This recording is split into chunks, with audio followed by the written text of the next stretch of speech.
Hello class, my name is Paulo Perez, and as for my final project, I wanted to do a presentation on the theory of double consciousness and just kind of do a little dig into W.E.B. Du Bois, otherwise known as William Edward Bernhard Du Bois, and hope you guys enjoy. So, who and what? So, besides Du Bois being one of the major civil rights activist. He was actually one of the founding members of the NAACP, otherwise known as the National Association for the Advancement of Colored People.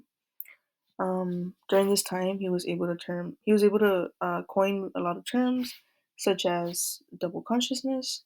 Um, as for my definition of double consciousness, I believe it is the inability to self-identify.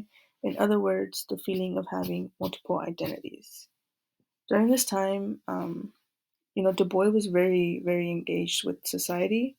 So it was very easy for him to kind of point out most of the sociological issues that were going on.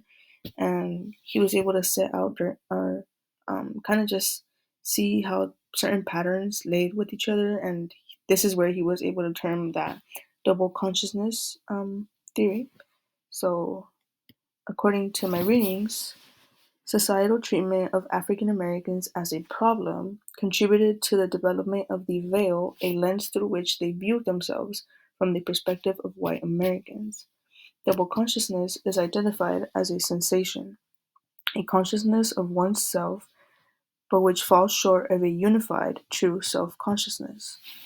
So here you could kind of see how um, that third perspective comes into play, where it's kind of it's a reverse type of perspective, whereas hey, people are seeing people of color as villains, bad people, minorities, but because the majority of people, such as the majority of white Americans, view people of color as problems, people of color then began to see themselves as problems, which is where that viewing themselves from the other perspective comes into play. And this is kind of what threw everything off, or kind of threw people to become uncertain of their own identity, and their own unified identity. So some of the causes that came with that were, I mean, it was primarily due to a white dominated society.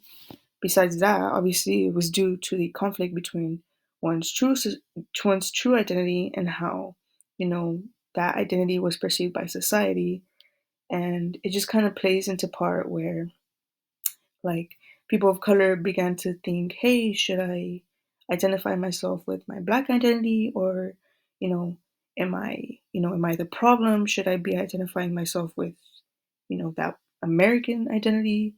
It kind of just threw everyone off balance, and it began causing people of color to use that outsider perspective and um, not use their own, but that third perspective, which was kind of throwing off that balance and resulting into that double consciousness kind of aspect.